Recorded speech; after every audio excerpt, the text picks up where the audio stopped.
What would you do if the one person you trusted more than anyone in the world was living a complete lie? It started with a simple question, the kind you ask 1,000 times in a marriage. How's your day? But the answer I got that Tuesday evening under the cold kitchen lights of our Chicago brownstone wasn't just a lie. It was a crack in the foundation of my entire world. Her eyes, the same eyes I'd looked into on our wedding day, flickered toward her phone just for a second. A ghost of a smile played on her lips, a smile that wasn't for me.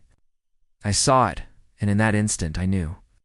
I just didn't know how deep the rot went. That night I learned that a person's whole life can be a performance.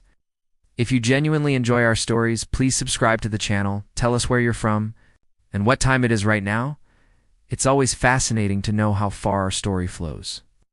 For 10 years, Sarah was my everything. We built a life on the north side, renovating a classic graystone just off Lincoln Park. I poured my soul into that house just like I poured it into our marriage.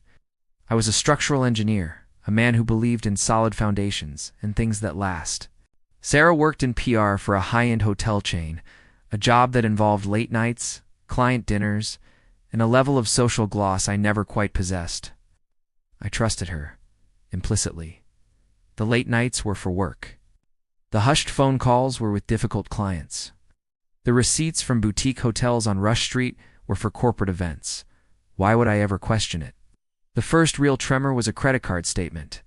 A charge for $200 at a place called the Aviary, a cocktail bar so exclusive you needed a reservation weeks in advance. It was on a Thursday night when Sheedy told me she was at a mandatory company-wide webinar. When I asked her about it, her laughter was like ice. Oh, that. We took the interns out. It's a total bore. You would have hated it. She was so smooth, so dismissive, it made me feel small for even asking. But the seed was planted. I started noticing things. The way she angled her phone away from me. The new, expensive lingerie she bought but never wore for me. The sudden girls' weekends to places like Miami and Los Angeles. She'd come back with a tan and stories that felt rehearsed, hollow. She was becoming a stranger in my own home, cold and distant. One moment, overly affectionate the next, a manipulative dance designed to keep me off balance. The villains, her and whoever she was with, felt untouchable.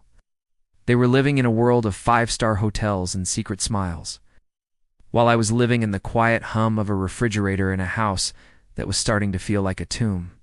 The breaking point came on our anniversary. I'd booked a table at Alinea, a 3-month wait, a grand gesture to try and reconnect.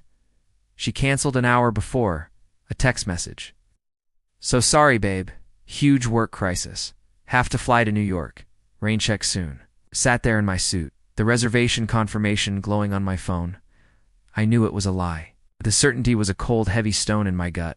I didn't get angry. I just broke. Something inside me shattered into a million pieces. That night I wasn't a husband. I was a ghost. And a ghost can go anywhere. I hired a private investigator, a grizzled ex-cop, who operated out of a dusty office in the Loop. I gave him the name from the credit card, statements she'd tried to hide. Mark, her boss, the smug, handsome executive who always had a condescending word for me at company parties. While the investigator gathered the sordid details, the hotel check-ins, the photos of them kissing in a parking garage on Lower Wacker Drive VI, started my own work. I was a man who built things, and now I would apply that skill to demolition. I spent weeks meticulously documenting everything. I copied her hard drive, downloaded her texts to a burner phone, and made certified copies of our financial statements, highlighting every lavish expenditure on her affair. I set my traps with the patience of a spider. I transferred our joint savings into a new account in my name only, citing a market volatility concern she barely registered. I contacted a divorce attorney, one of the sharks from a downtown firm, and put him on retainer. The final piece was the house, our beautiful graystone.